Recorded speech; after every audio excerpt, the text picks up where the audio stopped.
আজকে একটা প্রতিবেদন দেখলাম, প্রতিবেদন ঠিক বলা যাবে না, একটা মতামত কলাম যে বাংলাদেশ কি একটি ঝুলন্ত সংসদের ঝুঁকিতে। আসলে এবারের যেই চিত্রটা কেউ বুঝতে পারছে না। প্রায় বিভিন্ন জরিপে দেখা যাচ্ছে প্রায় 49% ভোটার তারা এখনো সিদ্ধান্ত নেয়নি, তারা কোন দিকে ভোট দেবে বুঝতে পারছে না। ট্রেনটাকে সেটা জামাতও জানে না, বিএনপিও জানে না, অন্যান্য রাজনৈতিক দলও জানে না।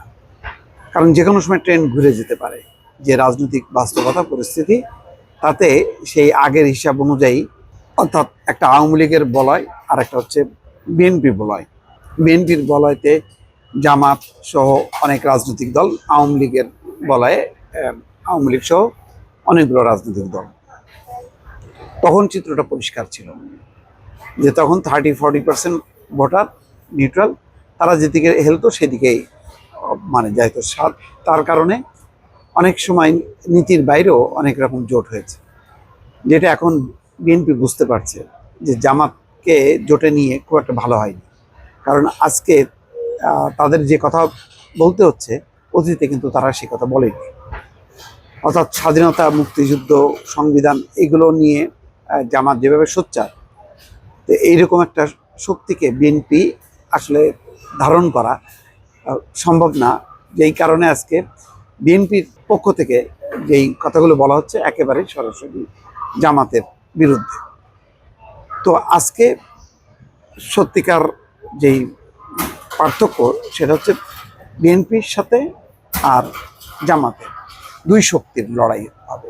তো আগামীতে এই দুই শক্তির লড়াইয়ে ভোটাররা কোন দিকে যাবে, হিসাব নিকাশ কি, তার লড়াই কিন্তু চলছে, তার একটা অস্থিরতা একটা চলতেছে যে 49% ভোটার কোন দিকে টার্ন করবে তার উপর নির্ভর করছে। এর মধ্যে আরও কিছু ছোট ছোট শক্তি আছে, যে এনসিপিকে ঘিরে একটা শক্তি, জাতীয় পার্টিকে ঘিরে একটা শক্তি। ফলে পুরো এবার যেই নির্বাচনটা, এর আগের প্রচলিত সমস্ত নির্বাচনের একটা বাইরে নতুন একটা প্রেক্ষাপট, যেখানে যেহেতু আওয়ামী লীগ নাই এই নির্বাচন, আওয়ামী লীগ না থাকলেও তাদের প্রায় 30-35% ভোটার আছে। সেই ভোটাররা নিষ্ক্রিয় থাকবে নাকি সক্রিয় থাকবে? নিষ্ক্রিয় থাকলে এক হিসাব, আর সক্রিয় হলে তারা কোন দিকে টার্ন করবে? তারা কি বিএনপির দিকে টার্ন করবে নাকি জামাতের দিকে টার্ন করবে? সাধারণ ভোটার, সবচেয়ে বড় কথা হলো সাধারণ ভোটাররা কোন দিকে যাবে? তো এই সব মিলায় যদি পরিস্থিতি এমন হয় যে খুব কাছাকাছি আসন, মানে মনে করেন বিএনপি 160-70টা পাইলো আর জামাত পাইলো 120-30টা, তাহলেও কিন্তু একটা শক্তিশালী বিরোধী দল, এই বিরোধী দল কিন্তু তার ধাক্কা সামলানো মুশকিল। এটা যদি উল্টা দিকে তাই হয়, আবার জামাতও হয়, তাহলে বিএনপি যদি এরকম 20-30-25টা আসন নিয়ে যদি সংসদে থাকে, তাহলেও এটা মুশকিল হবে। কারণ আমাদের গণতান্ত্রিক রাজনৈতিক সংস্কৃতিটা ওইভাবে এখনো গড়ে ওঠেনি যে এক পক্ষ আরেক পক্ষকে ছাড় দেবে। অব্যাহত বিরোধিতার পরিণাম ইতিপূর্বে দেখা গেছে যে লম্বা সময় ধরে অচল অবস্থা। যখন বিএনপি পার্লামেন্টে সংখ্যাগরিষ্ঠ আসন, তখন আওয়ামী লীগের কর্মকাণ্ডে পার্লামেন্টে অচল অবস্থা। আবার যখন আওয়ামী লীগ সংখ্যাগরিষ্ঠ আসনে, তখন বিএনপির কর্মকাণ্ডে পার্লামেন্টে অচল অবস্থা।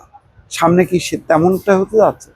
অথবা আমরা যদি চিন্তা করি যে লড়াইটা আরো ক্লোজ হয়ে গেল, একেবারে কোনো রকমে বিএনপি 52-53-60 আসন নিয়ে সংসদে গেল এবং সংখ্যাগরিষ্ঠ আসনে গেল এবং সরকার গঠন করল, এবং জামাত যদি বড় ধরনের একটা সংখ্যাগরিষ্ঠতা অর্জন করে, তাহলেও কিন্তু এক ধরনের পার্লামেন্ট ঝুলন্ত অবস্থায় দাঁড়াবে।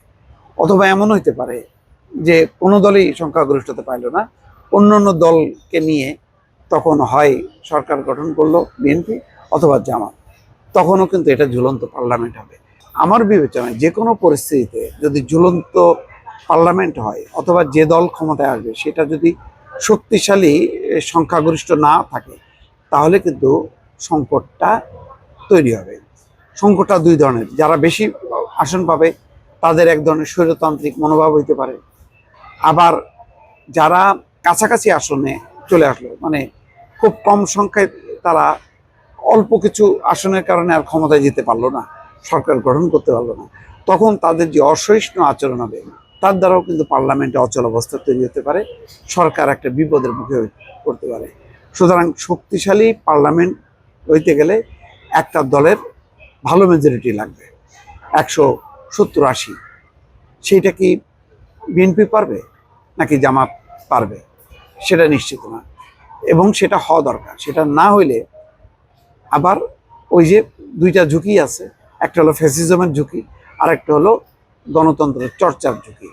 এখন মূল কথা হলো যে সামনে যে রাজনৈতিক দলগুলো তারা বৈরিতার বদলে আরও যে সংস্কার কর্মসূচি আছে, দেশের নতুন নতুন পলিসি ইমপ্লিমেন্ট করার ব্যাপার আছে, প্রশাসন, বিচার বিভাগ, এই বিষয়গুলোকে শক্তিশালী করা, পুলিশকে শক্তিশালী করা, এইগুলির ব্যাপারে পার্লামেন্টে আলাপ আলোচনা করে তারা অভিন্ন নীতি পারবে কিনা সেটা এখন দেখার বিষয়। দর্শক।